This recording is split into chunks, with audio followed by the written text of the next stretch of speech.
Welcome to Good Morning Hospitality, your one-stop shop for the latest news, noteworthy trends, and thought-provoking discussions across the industry. From hotels and short-term rentals to all things travel and hospitality, you'll find each episode equips you with the information that you need to start your week. Join us on Good Morning Hospitality every Monday, wherever you get your podcasts. All right, everybody, welcome to our second annual Hospitality.fm Predictions Roundtable, where we gather the amazing podcasters in our network from all different categories, from hotels to short-term rentals to maybe a little bit of industry news and insight trends. We're going to tell you what we feel or think is going to happen in this year's 2024 in the whole industry of hospitality. No category can be left unturned, basically. There's no rules. Everyone will have about 1 to 2 minutes to share their 1 to 2 predictions about the year to come and what we're going to revisit here in December of 2024. So without further ado, let's pull up our amazing podcasters of Hospitality FM.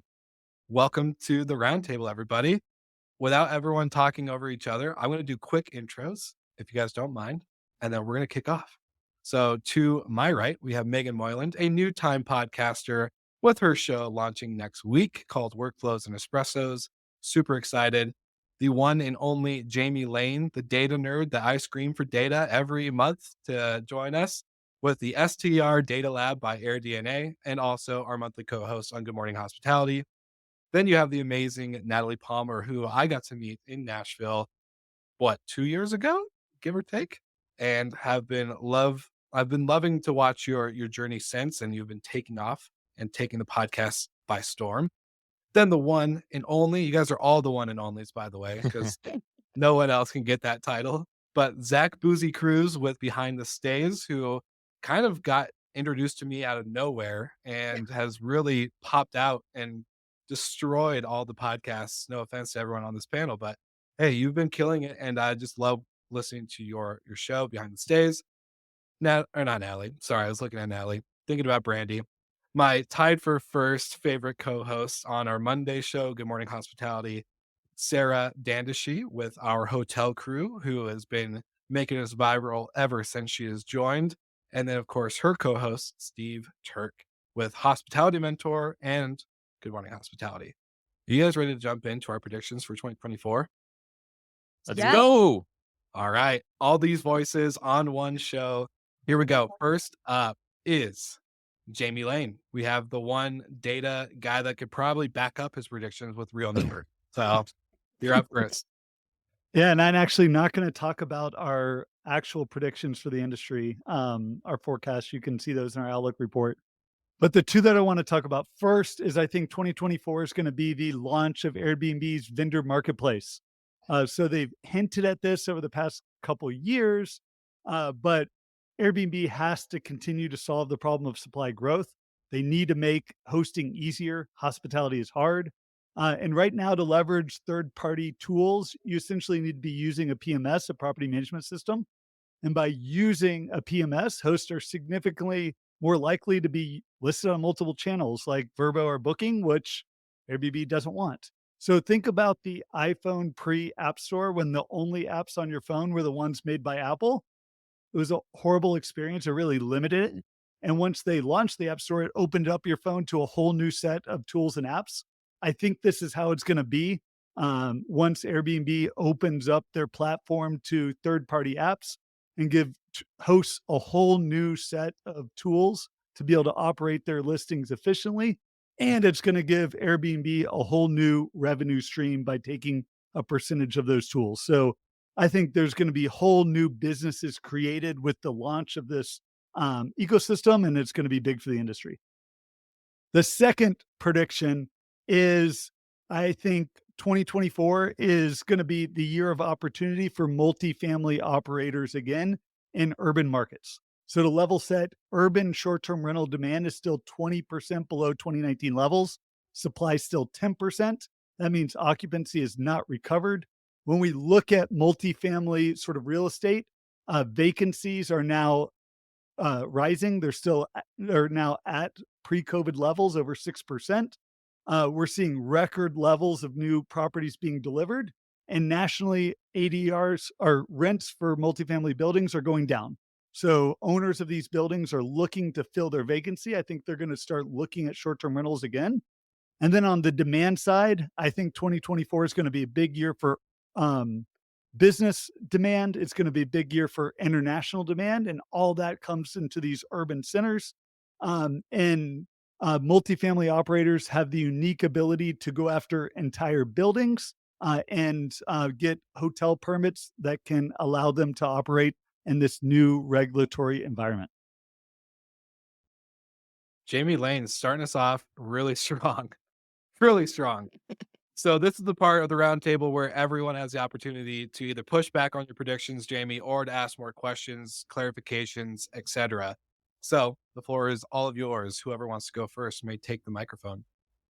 Well, you stole my predictions, Jamie, or parts of them. I have caveats to them, which I'll save. But I definitely think the vendor marketplace is for sure happening, keeping them within the ecosystem.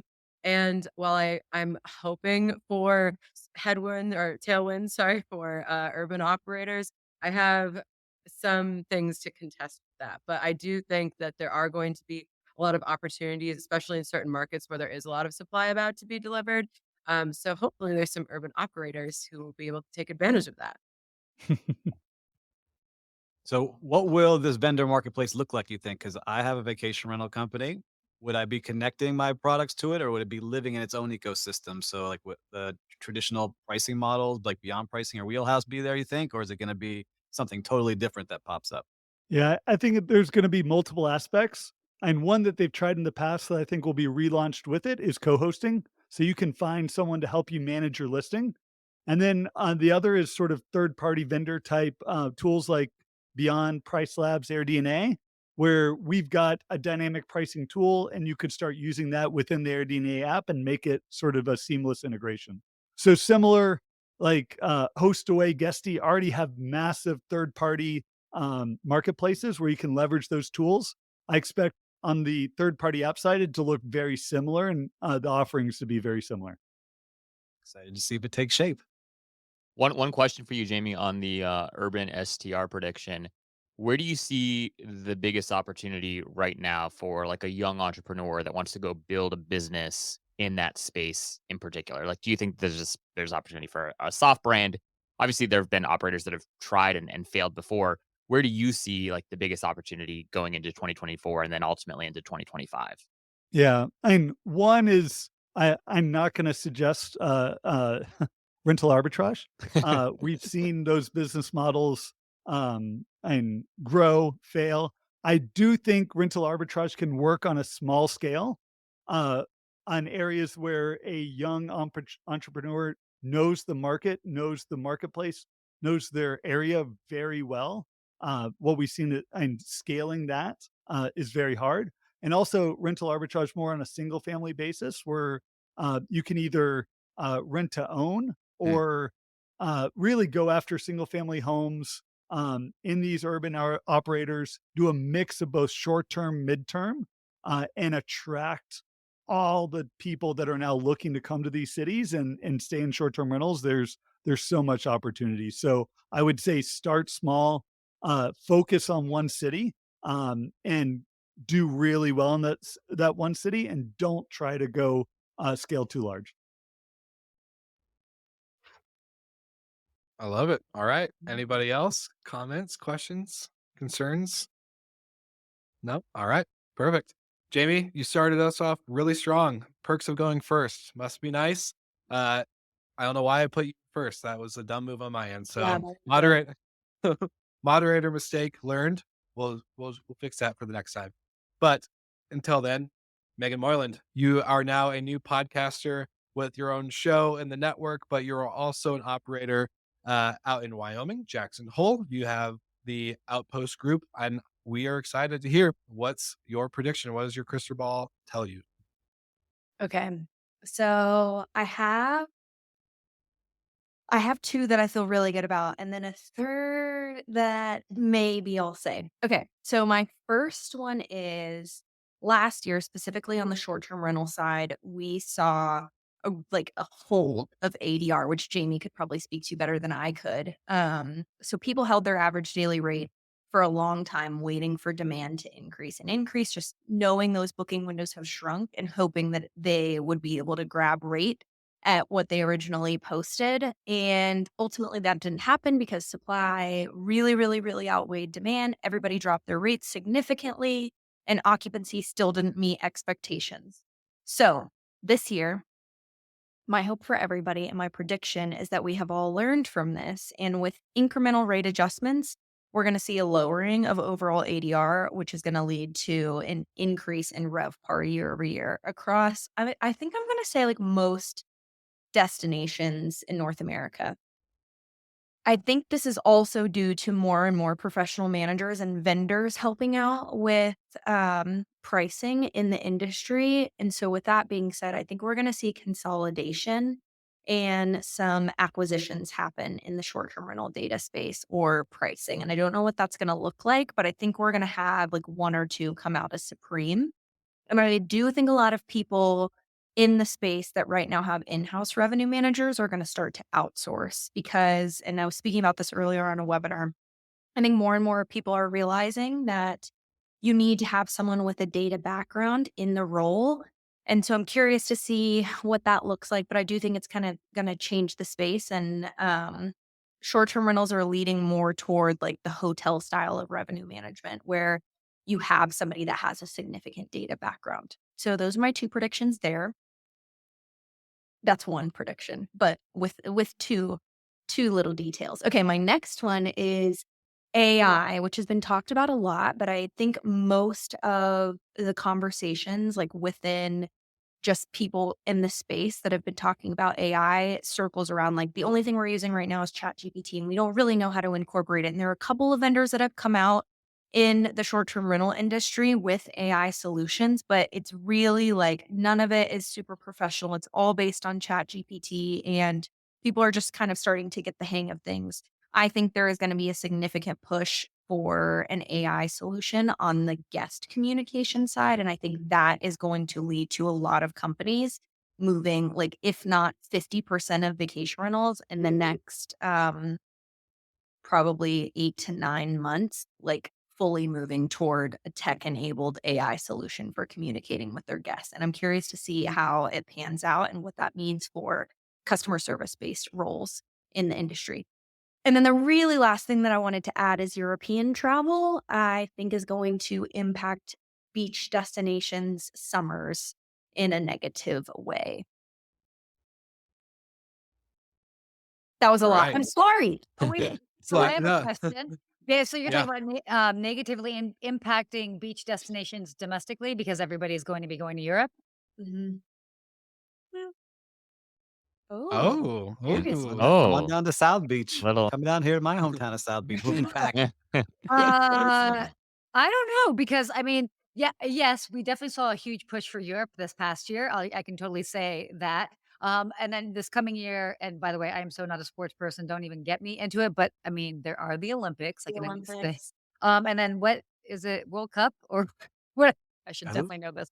But no, but there are other sporting events that are actually going to be going on in Europe this summer. So that will certainly be driving traffic 100%. But if you also look at the bigger picture and consider how tumultuous the entire world is with situations that are happening, I think that we'll also see just a lot of Americans just opt to stay domestically just for just to be cautious with the world being so In unpredictable at the conflict. moment. Hmm. Sure. I'm Yeah. trying to choose my words very carefully, but yes. Yeah. But I get what you're saying. I get what you're saying. I think it'll be, I don't know that it'll actually make a negative impact in beach destinations. Everybody wants to go to Florida, right? I know. I I hope personally. so. Well, that's you guys, but I've got a question. So you talked about lead times and pricing, and we've definitely seen lead time shorten. Mhm. People start to discount. So is your prediction that for next year in 2024, that lead times start to expand again and allow people better pricing power, or the opposite?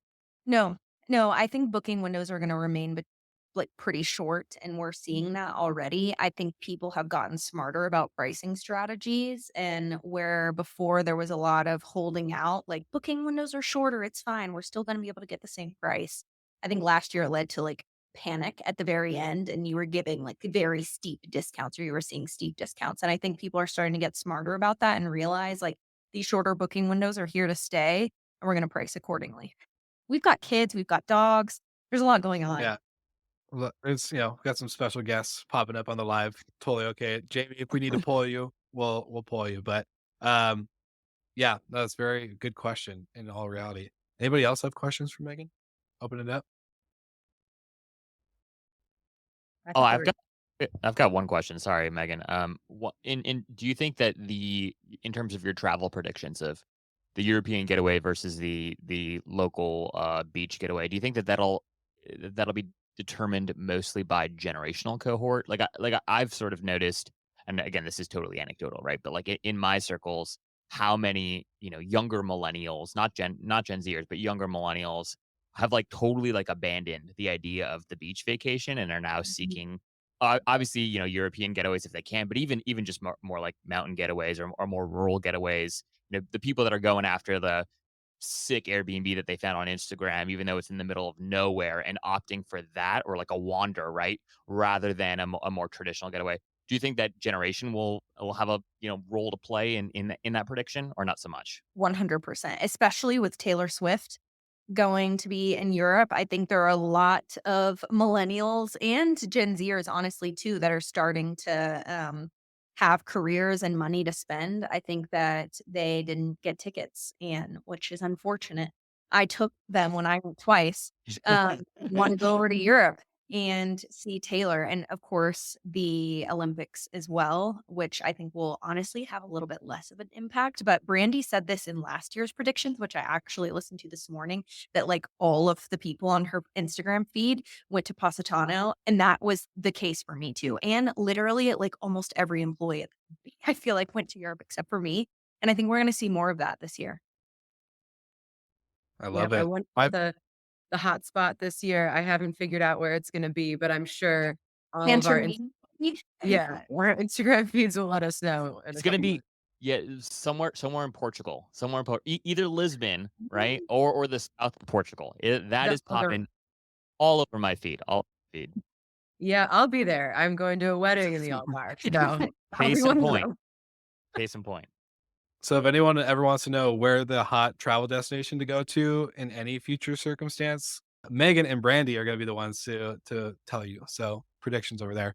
Mhm. Um, I love that. My prediction is that Taylor Swift becomes Taylor Kelsey. Just FYI. So we'll talk about that later. But Ooh, What if he She would becomes hot. keep her name, Travis okay? Swift? She'd keep her Travis name. Swift works. Whatever works. That there's a wedding. I hear wedding bells out of the one good ear I have. So that's that's my thought. Just kidding. We'll get to my predictions after that. But that was awesome. Thank you, Megan, so much. And now I can't believe I put you two next to each other in the time of order. So we're gonna go Mr. Miami, Steve Turk, who is next, and then after that will be Brandy. All right. So for 2024, I'm going to go a little bit of a different route here. The Michelin Guide has always done restaurants. Mhm, And this is the first year they will be giving key awards to hotels. mhm. And it's a little bit different than Forbes, so that you see all the Forbes ratings. Are they 4-star, 5-star? They are using different standards to choose their hotels. And one of them that I love seeing is that it has to be a destination unto itself. So the hotel contributes to the local experience. And that's what people want. They want these unique experiences. So I'm excited to see the hotels they choose and award these keys to. They're not going to be the traditional award winning hotels we always see. And those hotels will blow up. And I think that those owners will be surprised that they're on the list, those properties, and those will be the hot spots that we start seeing a lot of people go to, just like when you see a new Michelin restaurant pop up. My second one is from the US Chamber of Commerce, and I think this will continue on, is that we will continue to have big labor shortages in hospitality. The quit rate is the highest out of all the industries. 4.1% of people that are in hospitality are quitting their jobs. So, as example, in September, we had 837,000 workers quit. We still hire 1.1 million. So, We have a long way to go to make this industry a place that people want to stay and work in. And I think all of us in this room can help do that. Well, that's a mic drop. Woo! Yeah. Hey, you know, Woo! those are my two. That was that was Yeah. strong too. Go for it. I think the Michelin guide, so when I've been traveling, I'll look at like Condé Nast Traveler for some like if I'm trying to like splurge, and also the Michelin like hotel list. I think that's a great point, and it fits seamlessly in with their whole concept of like 1 star. This is worth like a stop. 3 stars, like this is the destination unto itself.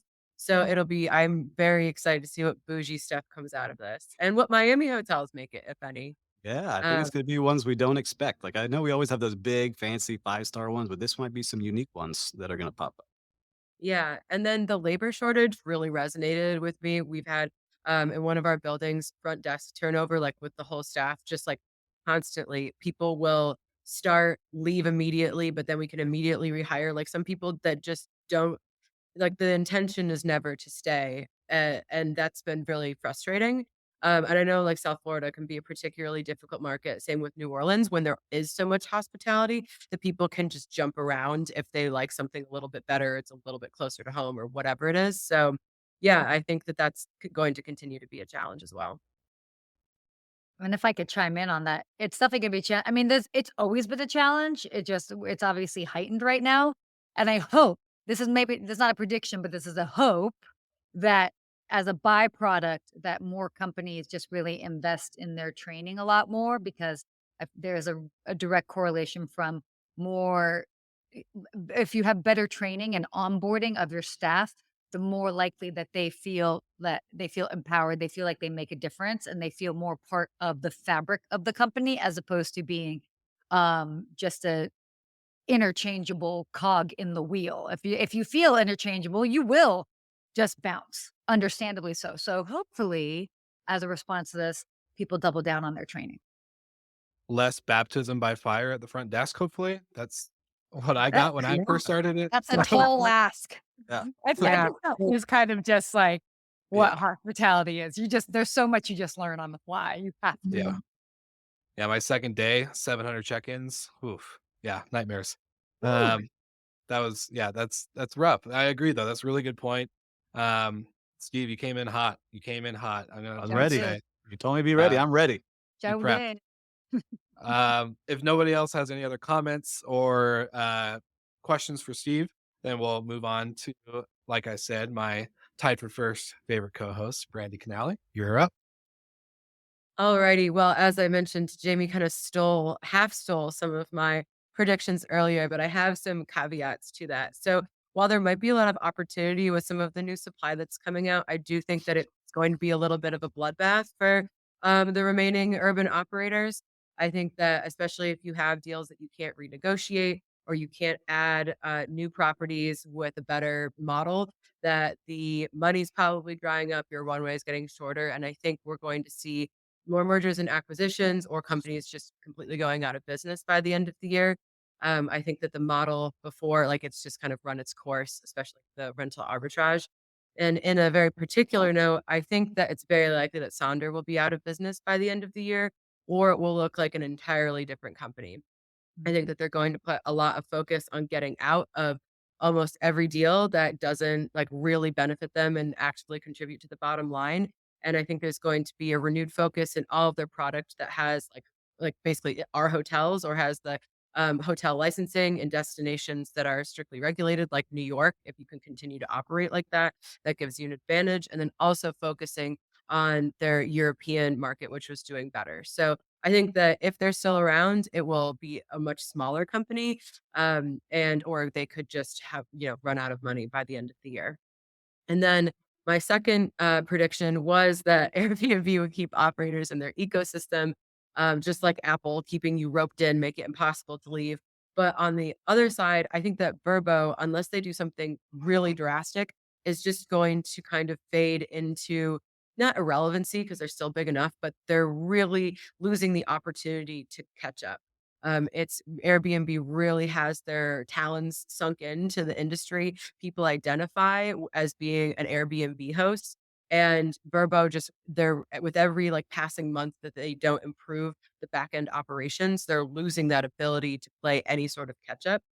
And so we've been hearing a lot about maybe some back end improvements. I mean, as an operator trying to distribute to Expedia and Verbo, it's very difficult to onboard.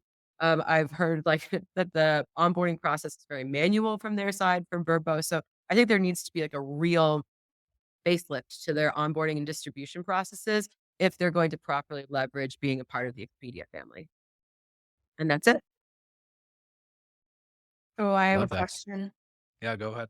So, Verbo in the past almost 2 years has increased subscription fees if you're not already on pay per booking from $4.99 to just announced $6.99. What do you think they are planning to do with that revenue? You think just hold on and spend it on marketing to try to outshine Airbnb?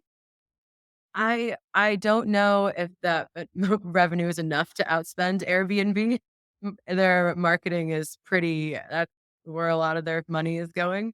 But the just from what we've heard over the last couple of years, they've been trying to figure out how they can integrate the technology, but onboarding a hotel is much different than onboarding a short-term rental. And they haven't figured out like hope that money is going towards the technology and improving the back end, but it's like overhauling 2 legacy systems and trying to combine them, Mhm. and they're running into a lot and also it's a massive ship to steer, so getting enough people to agree, and all of that is probably very difficult. So, I think that subscription models will continue to increase. It's one guaranteed way to increase your revenue. You can count exactly how many of those subscriptions you have and multiply it by 200 extra dollars. So, but I think that the push towards pay per booking will continue. That's I've got a question, Brandy. go Uh, ahead. I, as an operator host, like, is what do you think's going to be the long term sort of alternative to Airbnb? Like, is there going to be one? Is it going to be direct? Is it going to be a like cocktail of the other OTAs? Like, is there just no hope that Airbnb is just going to suck everyone into their ecosystem and you can never get out like Apple? I honestly kind of think so, unless something like truly drastic happens. I think about like, so when I think about Airbnb, I could go on like a rant about it. But when I think about on the traveler side, I love using it. It's so easy. I have all these different bachelorette parties that I'm planning, all these group trips, and I have all of them. It's such a pleasant experience to use.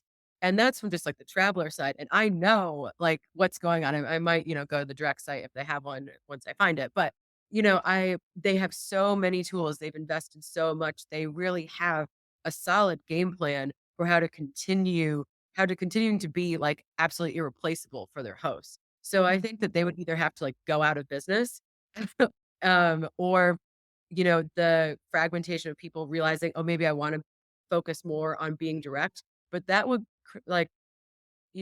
be a total mind shift of a collective group of the majority of their hosts, and I just think that is not gonna happen.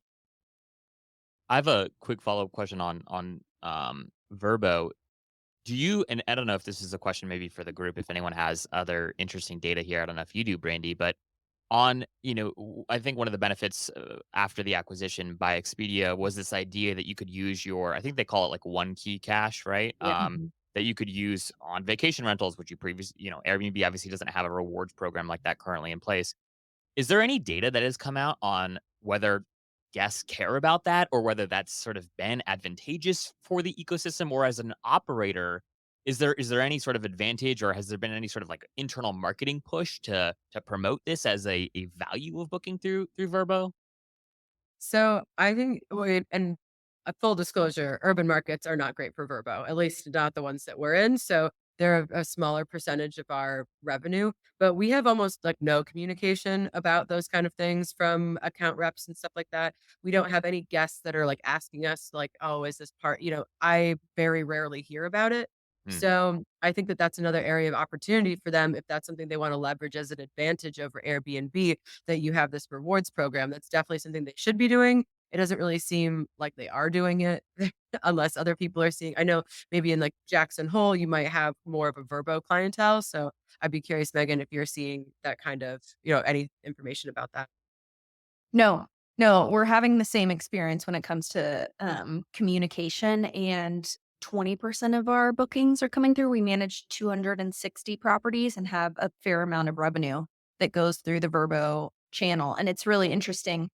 Um, I'm wondering, this is a separate conversation. Like I asked you earlier about subscription fees, Brandy, but I'm wondering altogether if they're going to move toward pay per booking and like completely obliterate the subscription fee altogether next year, since they're making changes already year to year. But we're seeing more and more market share going over to Airbnb. The majority being direct, far and away.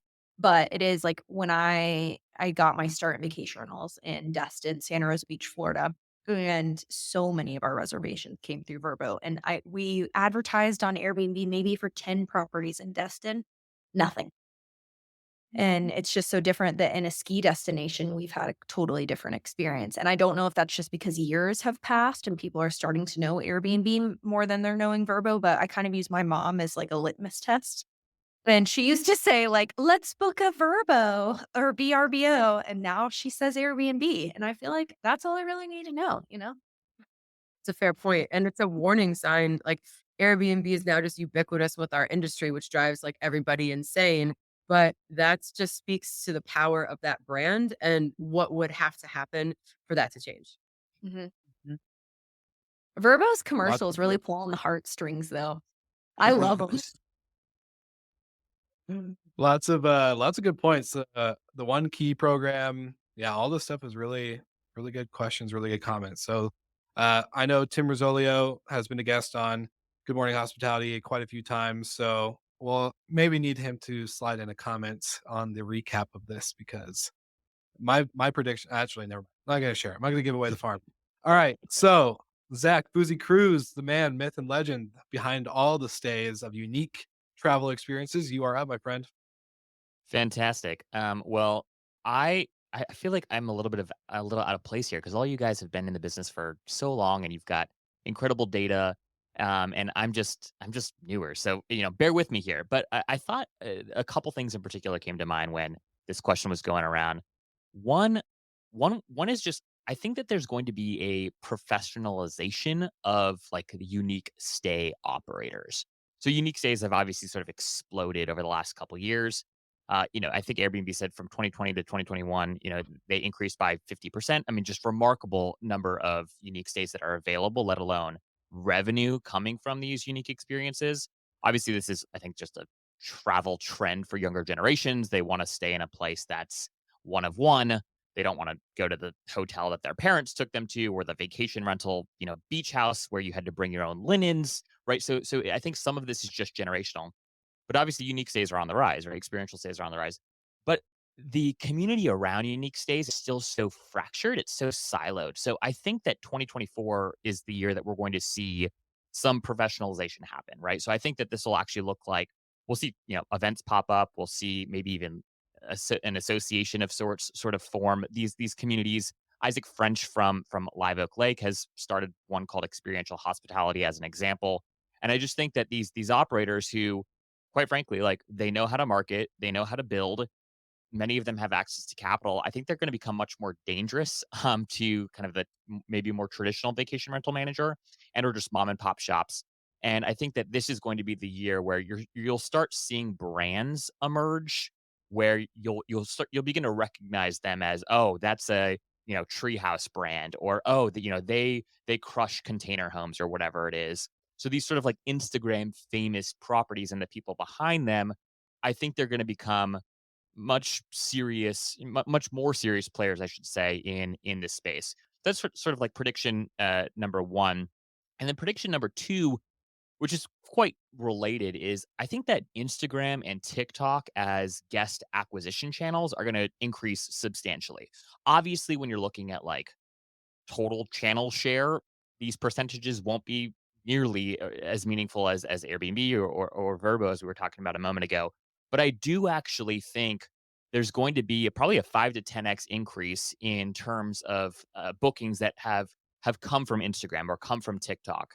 And I think if people aren't familiar, if you just go and you look at unique Airbnbs, unique STRs, you just follow those hashtags on Insta, I mean, there are incredible homes. There are incredible accounts with hundreds of thousands of followers, right? And you talk to these folks as I do a lot on my show, and I mean, the amount of direct bookings that they get through their Instagram channel Mhm. is phenomenal. So I just see this increasing. I think that it's going to be a mistake for folks not to invest heavily in social as a channel if you want to be a hospitality entrepreneur in 2024 and 2025. So I see sort of just like the actual number of bookings that can be attributed to Instagram and TikTok in particular. Obviously, these platforms are also just like conducive to content going viral, right? I see that being those two channels in particular being incredibly worth investing in as a short-term rental operator, as a hospitality entrepreneur in 2024.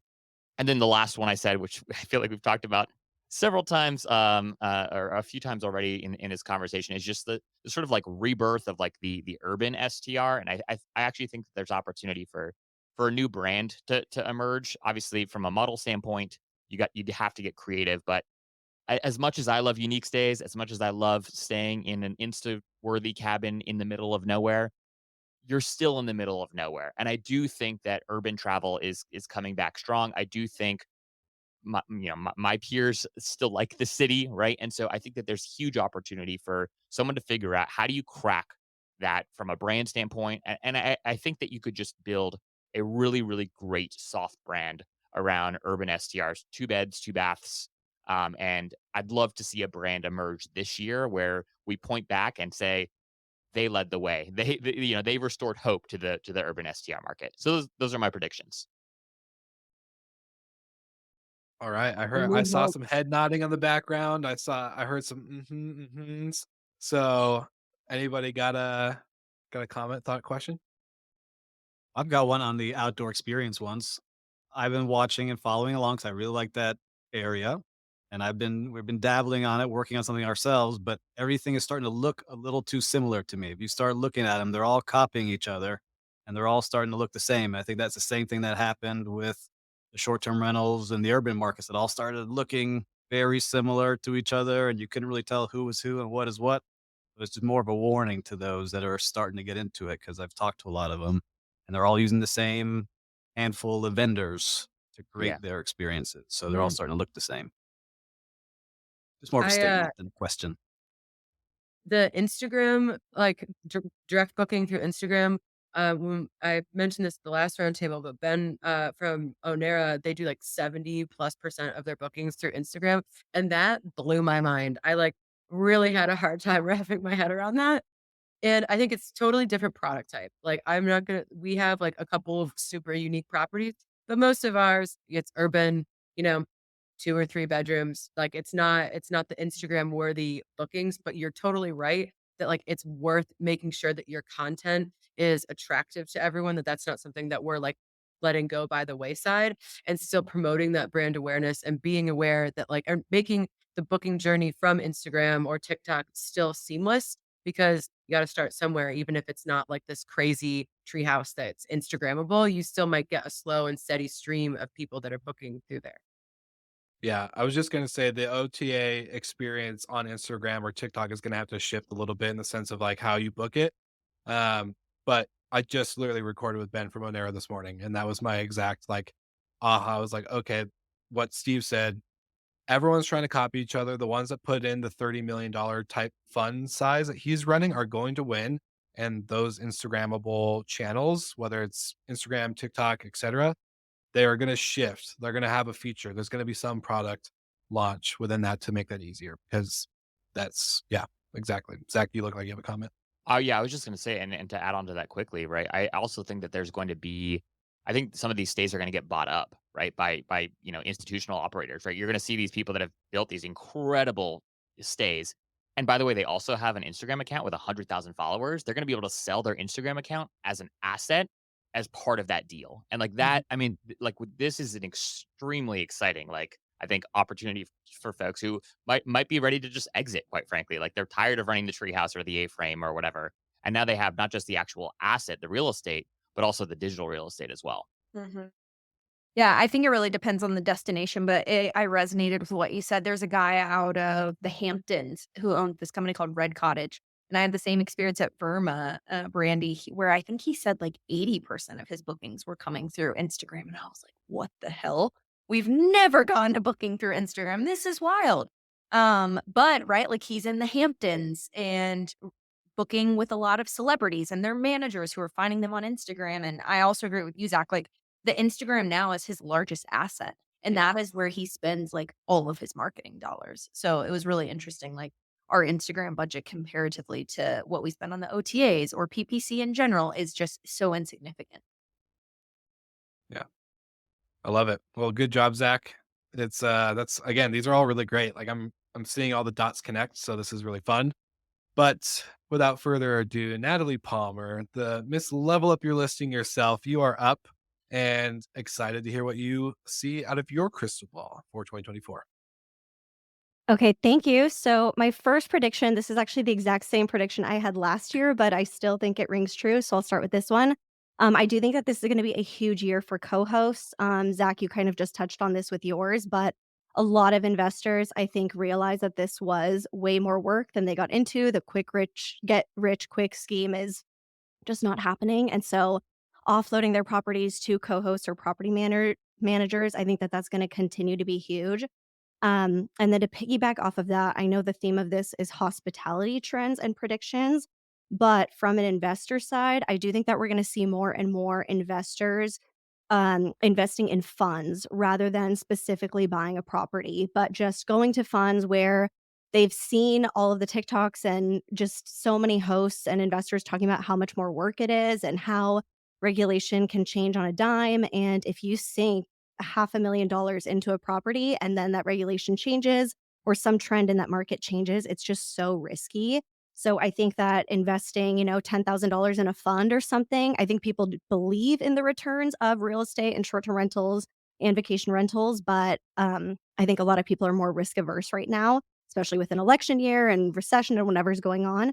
So I think we'll see an increase in investing in funds. And then this one's kind of boring, but I think that we're gonna also see a huge return to just a focus on cleanliness, consistency, accurately representing your listing, and reliability. I think last year and even 2022, it was huge pushes for just putting in as many amenities as possible, and I think a lot of hosts were not equipped to manage all those amenities effectively, and there's nothing more frustrating from a guest perspective than checking into a place because of the sauna, and then the sauna is not working, or the hot tub, or whatever it is, you name it. You find out that the kayaks aren't running for that season or whatever it might be. So I think scaling back almost in terms of amenities and just making sure that everything that you present in your property is really working and just having like extreme control on all of the quality of your listing. So those are mine. I love that. And before we get to open conversation, we have seen a couple live comments go in. So for everyone commenting in for the live, we will get to you at the end if we have time. And quick shout out, Jeremy Weiss, always on the lives for GMH. You're amazing. You're, Uh, you're just had to welcome. say that. But thank you, Sarah. But yeah, just want to make sure that everyone knows we're not ignoring you guys. Um, Great stuff, Natalie. I'm going to leave it open for everybody.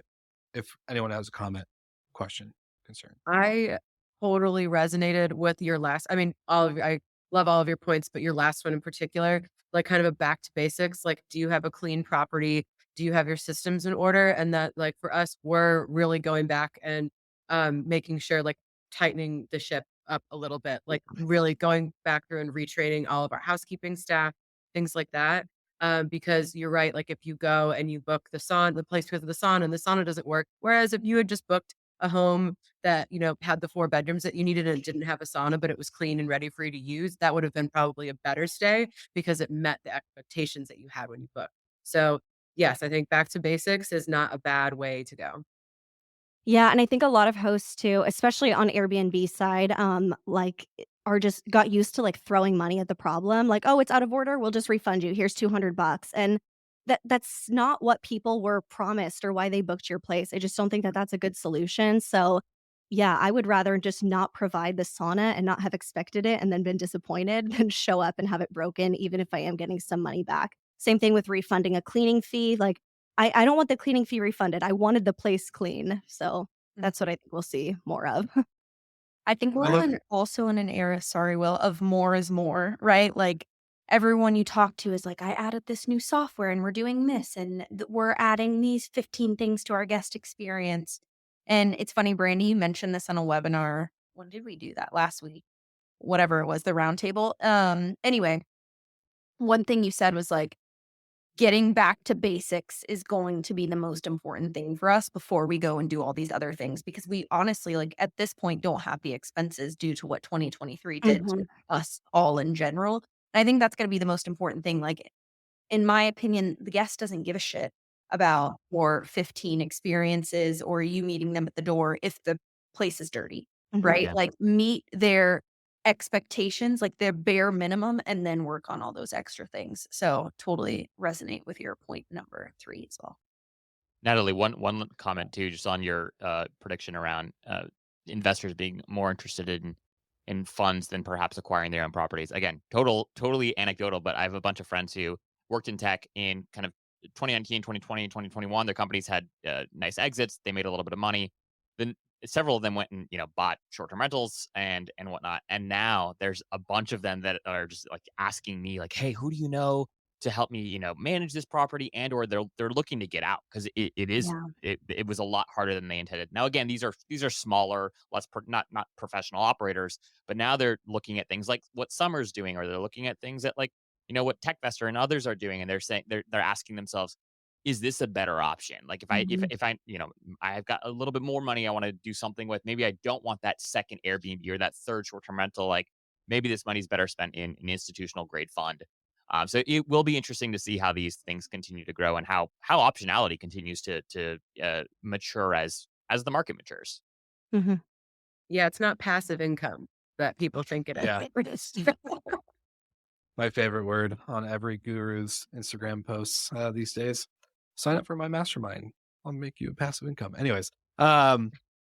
Okay, so this next one, he is not on the roundtable. Unfortunately, our tied for first favorite co-host on Monday morning, Good Morning Hospitality, he is on his way to Dublin. So we had him pre-record, send his predictions in. So he has the downfall of not being able to hear any of this, any of your guys' predictions. He had to make one up and send it in and listen to the recap later. So we're gonna play his, and then we'll jump in if anyone has comments for him to listen to at the end. Go for it. If not, we'll move on to our almost best for last. Just kidding. If you're a regular listener to GMH, this is probably not too much of a surprise for you, but I think this year is going to be full of mergers, acquisitions, and companies shutting down. Last year, we saw quite a bit of closures on the urban side from the venture backed companies like Zeus, The Guild, Wanderjaunt. And then already this year, we've seen one of the mighty and quite frankly, a good close friend of mine personally, and it's nothing we like to see, but Front Desk obviously shut its doors. So I think it's a cautionary tale of what is to come for venture backed travel, particularly short term rental companies this year, with not a whole lot of venture capital flowing into short term rentals. So if you're a profitable business, there's probably a strong likelihood that you can acquire or basically pick up in a fire sale some of your competitors. And that's not just limited to operators, that's certainly part of it for the software companies and vendors in the space. So I think we'll see some mergers and acquisitions that are probably more fire sales than anything. There will still be strategic mergers and acquisitions. I don't anticipate a whole lot of funding coming into the industry again this year. We only saw a handful of companies raise last year, but I do hope I'm wrong on that front. I hope I'm wrong on the closure front too, but I don't think it's going to be a terribly easy year for particularly venture backed companies in short term rentals. All Michael, I right. agree. I Yeah. agree. Yeah, I Yeah. still think you're I going to think see a that's lot of private equity, though. yeah, I you was gonna say do? Jamie Lane Mhm. looking at the one company recently. Uh, Demi has made a couple comments. I can say that you guys are still looking at, potential acquisitions. Absolutely, and especially at fire sale prices. No, and in all seriously, like, very opportunistic of, like, if it fits in with our sort of growth strategy, and we've got our list of, like, 10 or 15 companies we'd love to buy. Um, and the conversations that we had, like, they're not at the right price right now, but if sort of the prices kind of come in with what we'd be willing to pay, like, we'd absolutely love to pull the trigger on more. I agree with Michael in a lot of sense, but I hope that he's wrong. I hope that he's wrong. We don't want to see any I think more you're seeing it like a closures. lot in the micro, like very micro too. Like we're seeing a lot of operators that have one or two or three units that are in over their head calling for help. "Yeah, I'm drowning. Can you help us? Can you help Yeah. fix it?" And we're like, "Hey man, we would never sign that property up. You're like way out in the sticks. Nothing to drive." I think a lot of people just got in over their head. Yeah, those unincorporated Miami-Dade homes that are like 7 bedrooms, you're like, "Yeah, but you're all the way out there." And, I think that that's it. I mean, it's a very niche to, like, South Florida, but a lot of people moved here, bought these, condos that you can rent, and they're like, "Yeah, now I'm just gonna make all this money." But then a lot of people had that thought, and their ADRs went down, and it is a kind of like, "How do I get out of this game now?" situation.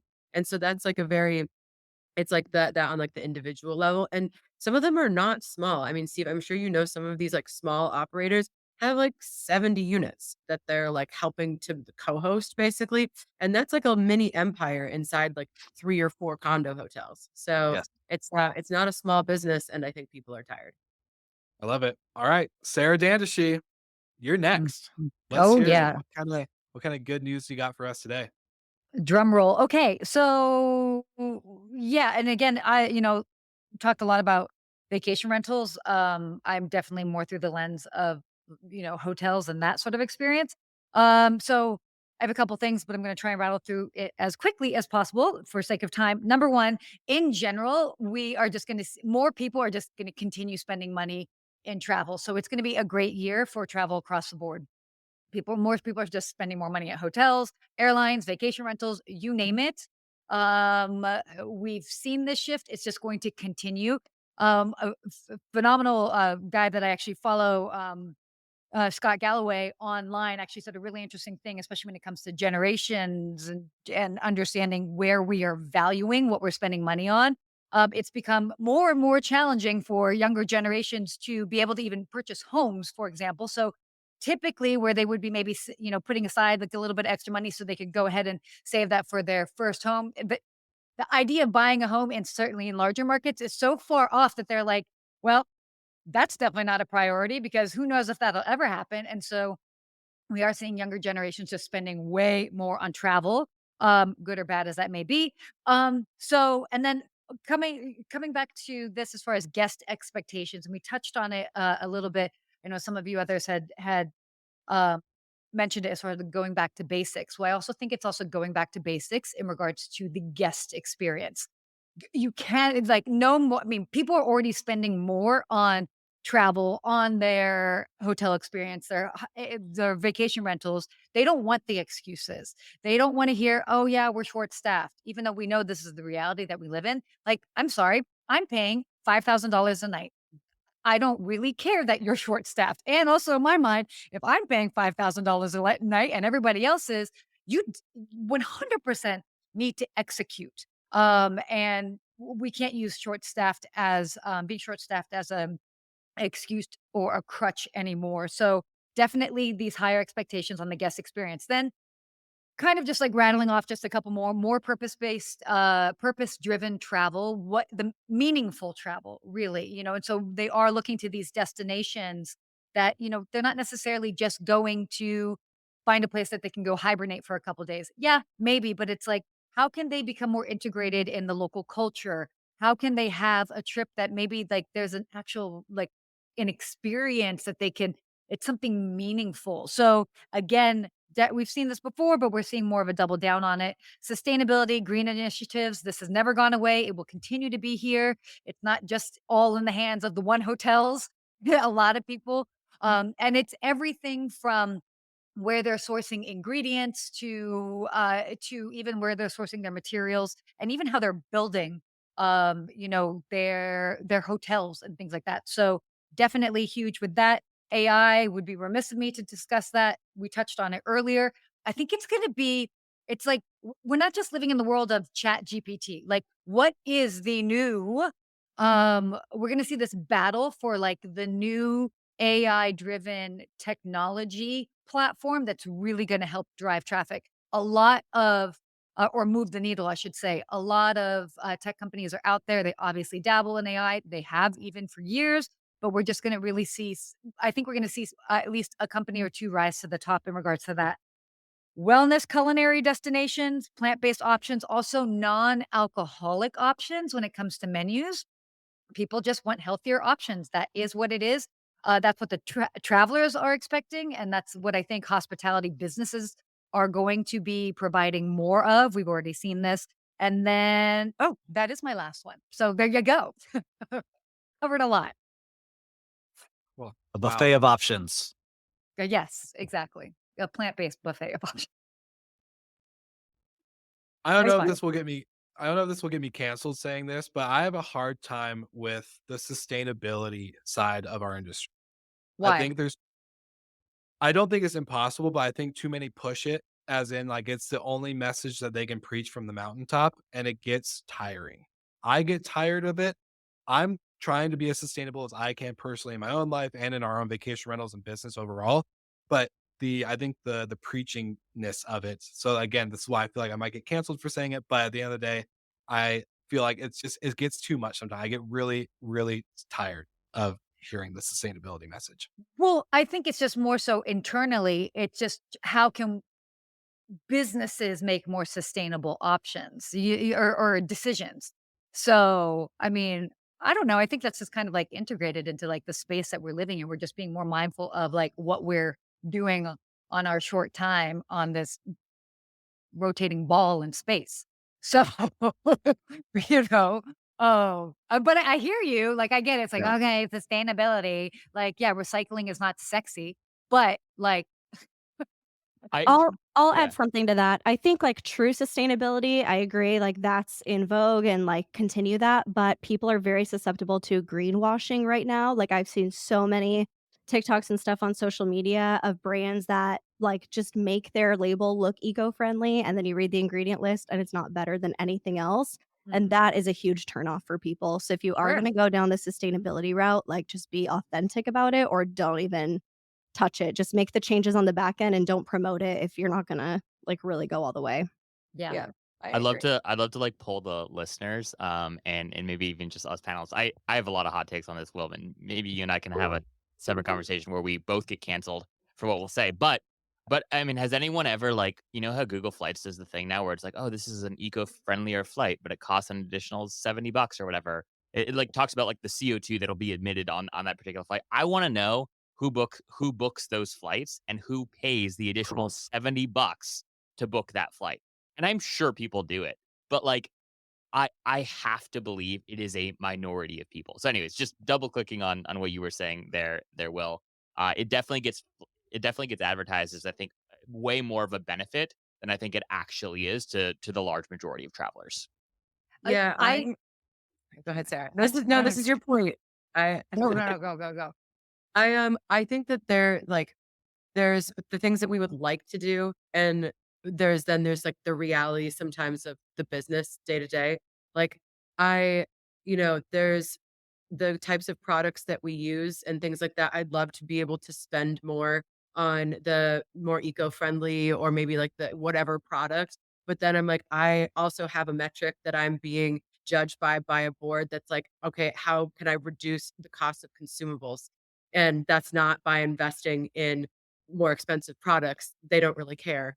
We're not just, but like that's just one example of like you have to you know, you have to kind of earn that gap or space in your P&L to be able to spend more on those products that might be more sustainable. And that also, it's not just for sustainability, but on those like maybe like special extras that we've talked about with like unreasonable hospitality that go beyond just like the day to day. I think that you have to get yourself to like a comfortable margin, to be able to afford to do some of these things.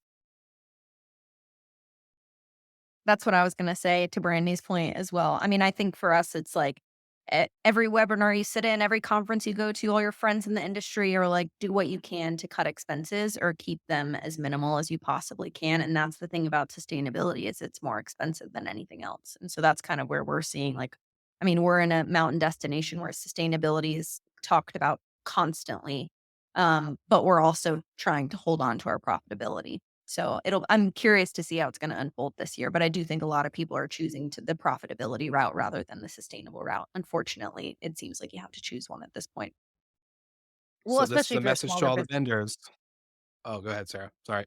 No, I was just gonna say, especially if you're a smaller business. I mean, at the end of the day, if you're like a smaller business, you can't it's hard to compete with anything in regards to a larger company that just has more money at its disposal. Yeah. So Biscayne Coffee, 10% of sales goes to help save Biscayne Coffee. That's our coffee brand. oh, there you go.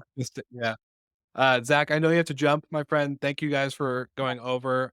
I obviously would love to share my predictions, but want to make sure we wrap this up properly. Sarah, you have a great message in the sense of any ecosystem, green, etc., like wellness brands out there listening, make that shit more affordable. Thank you. That's what it is. Add to the profit line and be sustainable. All right. Without further ado, I'm going to go really, really quick because this is a combination of pretty much everything you guys have all said. So not to beat a dead horse, but my predictions are the tech side of the industry on hotel and short-term rental is going to build and invest more into product. Product is going to be king, especially with capital slowing. If you don't have a better product, UX UI sucks on a lot of these softwares. So if you're not investing in that and making it easier for the everyday operator, to actually use and understand and not feel frustrated with all the pain points that it takes to just manage a guest booking, then you're going to be SOL and you're going to get cut. Brandy is not afraid to cut you, and I know a lot of other people in the industry that are going to put you on the same chopping block. Second one, and Zach kind of mentioned this, and a few other people on the panel, but opco propco. So if you are in this industry, whether you're going to be a unique stay or a urban or a destination type brand, the operation company and the propco where the fund is basically being held, I feel like it's a really strong model. My prediction is that it's going to be a big bandwagon thing in the beginning of the year. The later half, the ones like Ben Wolf and others are going to be the ones that stand at the end. And then my third one, which is not really covered into short-term rentals or hotels or anything like that, is that Uber is going to make a huge change this year. I think with what Dara has already done with the company since taking the helm from Expedia, making it profitable and kind of fixing the dumpster fire that Travis left. I have a strong belief that after they tried and dabbled with their travel product and they pulled it and they're investing more into the things that are actually making them money, like eats and rides. But I think they're going to play around with this technology landscape as travelers are spending more money. I think they're still unpredictable. There's not really a baseline. I think they're still trying to figure out what this is going to look like in the long term, not just 2024, 2025, but further. And obviously, it's going to be hard to predict due to things like COVID. But I think really Uber is going to become the darling of 2024 and really show travel hospitality a profitable kind of child to look at. And hopefully that can carry through. Obviously, they're heavily reliant on tech and contractors, but I still believe in the product. So shout out to Uber. That's all I got. Woo! Mic drops. Anybody thoughts, comments, questions, concerns? We got I'll be I'm I don't know. Uber, I think they are becoming I'm I don't disagree with your statement. I think I support it. I feel like I feel like they're becoming like the Airbnb of like that sector. Do you know what I mean? Like the in terms of rides and stuff like that. I think like Lyft, I'm a proponent of Lyft and things like that, but I think that Uber has done a good job of syncing their talent. I mean, Postmates and Uber Eats are two of my most used apps sometimes on busy work nights, and those are both Uber companies. So Yeah. but I am disappointed in the travel. Like I thought that that was a really good program or had potential to be a really good program. So hopefully they'll have a change of heart and reinvest. Yeah. It's really hard. I used it for when we went to the Book Direct show in Miami. It was great because I was staying at a property that actually sent me an email for confirmation of like my stay. So it really synced up nice with my airport pickup and all the other stuff. But I think like from an Airbnb standpoint or short-term rentals, they're gonna have to really pull in the whole ecosystem. They're gonna have to like actually not just do Expedia and Booking and all those channels that Dara has a close relationship with, and he can actually pull that plugin integration. But yeah, it's and for anyone listening, Dara is the CEO. So he basically, yeah, came from Expedia. I think that's gonna be kind of the big challenge is how to incorporate this vertical a little bit. Yeah, if nobody else has any comments, questions, or concerns, then this was awesome. Thank you again for some of you joining for the second year in a row. Steve, Brandy, Natalie, and your first time this year, Megan, Sarah, and Jamie. It's been super exciting. And for the listeners on the live, I'm sorry we didn't get to actually jump into some of these questions or comments. You just have a big group, and it's hard to keep things on time when you have a lot of positive talkers that love to talk. So it's a good thing. Thank you guys so much. And of course, like always, we'll see you all very soon. Thanks. Thank you.